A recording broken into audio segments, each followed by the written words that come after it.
First of all, I think we all understand the urgent need for more weapons and more ammunition and more support to Ukraine, and that's been the message from NATO allies, especially when we met all of them last week at our defense ministerial meeting. NATO allies, and not least the United Kingdom, are providing unprecedented support to Ukraine.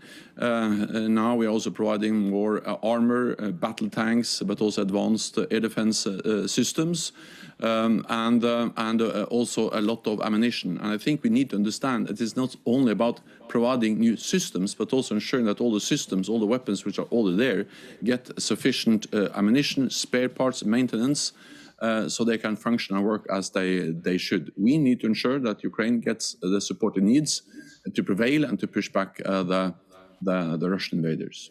You know that they want jets, fighter jets. You said yesterday that NATO allies, they've never been more united. Why is there no consensus about jets?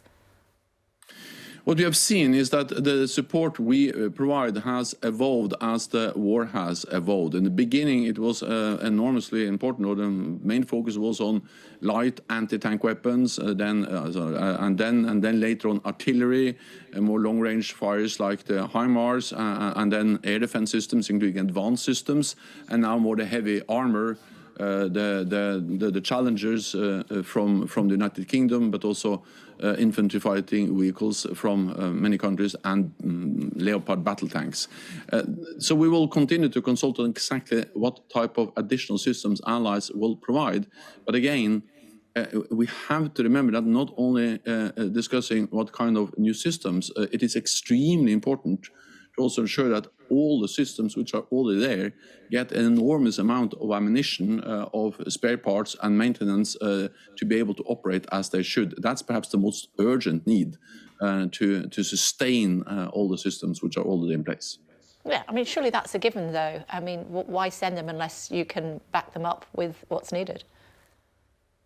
Yes, but that's a huge task, because since this now is becoming a war of attrition, a grinding war of attrition, it turns into be a battle of logistics. We haven't had this kind of war in Europe since the Second World War. So this is about us, NATO allies and partners, also ramping up production, because so far we have provided support by digging into our stocks. But the consumption of ammunition in Ukraine is much higher than our production. So this is not sustainable. So the only way to sustain our support to Ukraine is to do what we have started to do now, and that is to engage with the defense industry to make sure that allies are signing long-term contracts.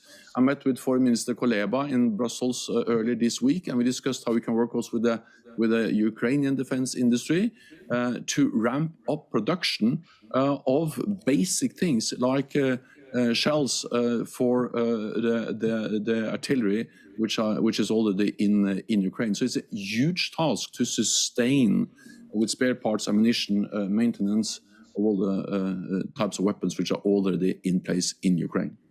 How far will NATO go to end this war?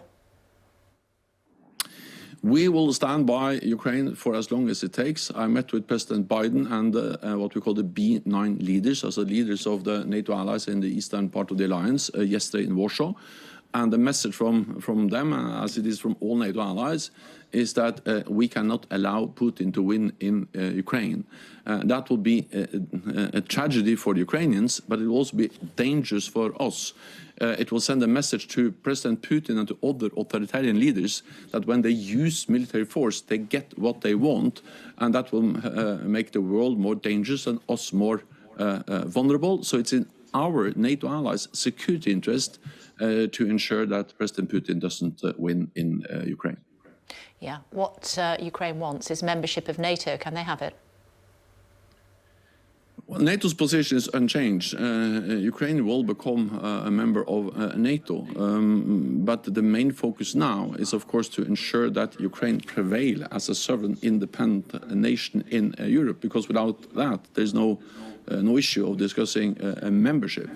And we are also working for more long-term efforts with Ukraine to help to modernize the defense and security institutions, to improve what we call interoperability with NATO armed forces, and help Ukraine move from Soviet era equipment standards, doctrines to modern NATO standards. This process already started, but of course working with NATO on this to move towards NATO standards will help them to also move closer to membership. Yeah, which we both know that there can't be a war in a country in order for them to be members of NATO. So that means no membership of NATO this year, maybe next year, maybe not even this decade. What about this century? I will not speculate about when. And again, there's a full-fledged war going on in Ukraine, and there's urgent need to mobilize more support. I work on that every day to ensure that allies are providing the support. The UK is very helpful and leading by example, but we all have to do more, and we need to speed up the delivery of support. So that is the main issue, and we need to ensure that Ukraine prevails to be able to address the issue of membership after the end of the war.